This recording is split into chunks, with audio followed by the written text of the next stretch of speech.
Good morning, good afternoon, good evening, fellow Biafrans all over the world. Welcome to this channel where we'll give you back-to-back information of how we are going to restore Biafra. It's a pity that we stayed so long to endure this contraction called Nigeria. People should have been speaking out earlier.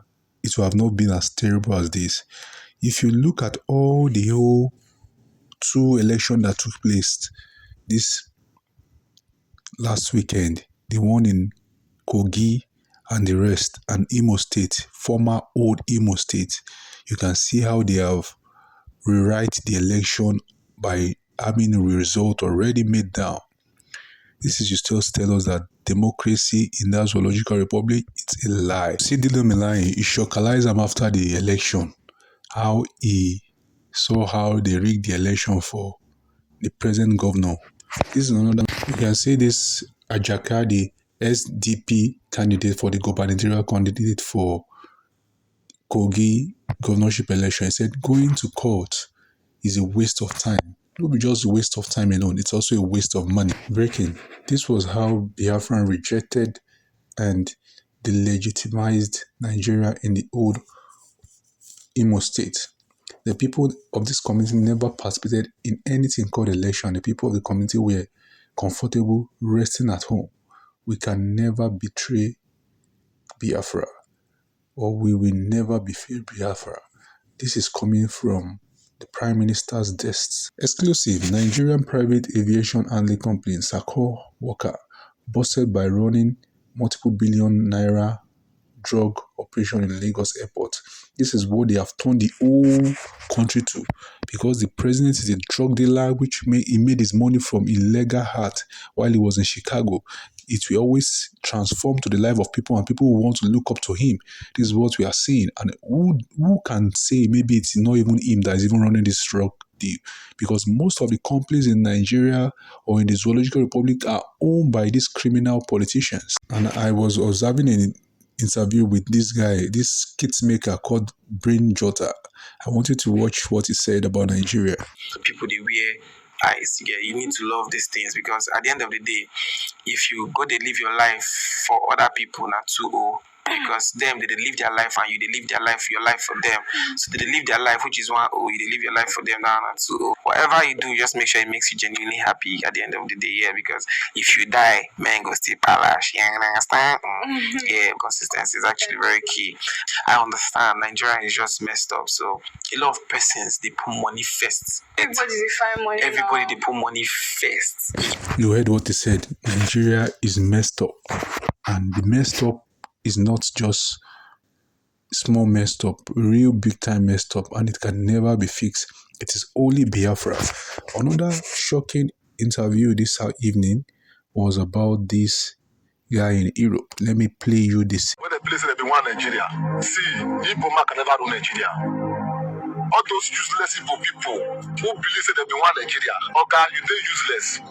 If you are Igbo man, Igbo woman, you believe say you are in one Nigeria, you are the most useless human being we have ever seen for this life. See, Igbo man, Igbo woman, Nigeria is not for you. See, now you be tools when Nigeria they use. When Nigeria they use, like Igbo na tools now. Igbo na workshop now. Not be there the major resources of Nigeria they come. Let me see, still here, Nigeria government see the oppressor. Igbo man will come as I say, you know what be Nigeria? You need Biafra. Person now call the tell say Biafra can never come. You guys, if I be Igbo man, I talk and say anyway I talk as I be Biafra. But person come tell me Biafra never come, I will kill you. I swear. Yes, me I'll be Igbo man. Come tell say I be Biafra. You could maybe another Nigeria person come tell me say come on for here Biafra can never come. Okay, I will kill you. To be honest, because you are my enemy. You are my enemy. And they tell you, I know people don't like this video. That's just the truth. See what happened for Lagos now. See what happened for Lagos. Because they will be in Lagos. They don't begin the pursue people come out for us, come out for their business, come out for their market, because they burn their property. They all come to say that they want Nigeria. See this not. They see the this is there for north, this is there for east. See, Igbo man can never be president of Nigeria. Either you take it or you leave it. More not they deceive ourselves. You know they cannot come outside. You know they cannot see all those things they come for the beginning. Now the kind of don't say all those things, don't say all those things. Now the kind of all those things they come for the beginning. He don't say all those things they come for the beginning. He see and finish. Again, they talk say let us go. Not be all Igbo people support them because they benefit for the recent government. They're not good.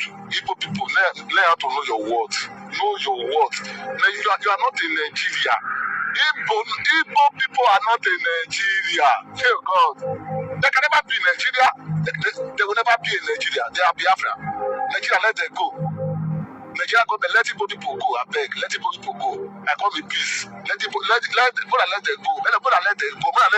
Let them go before problem start. Problem will start.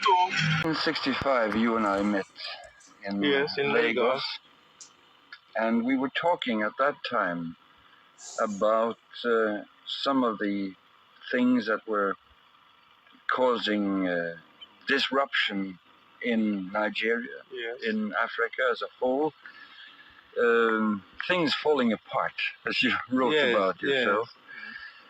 Did you have any premonition, any thought that things would fall apart this much at that time? No, not this much. No, nothing like this.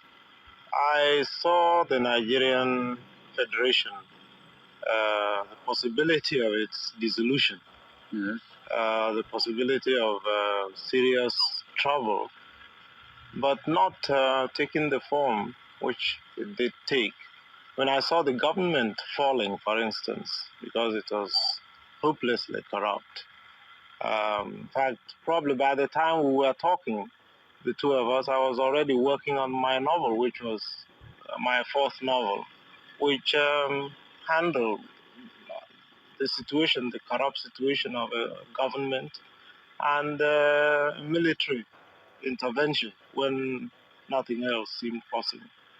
But I didn't foresee anything like the massacres of Eastern Nigerians and the present situation. I think, as far as I'm concerned, the honeymoon is over.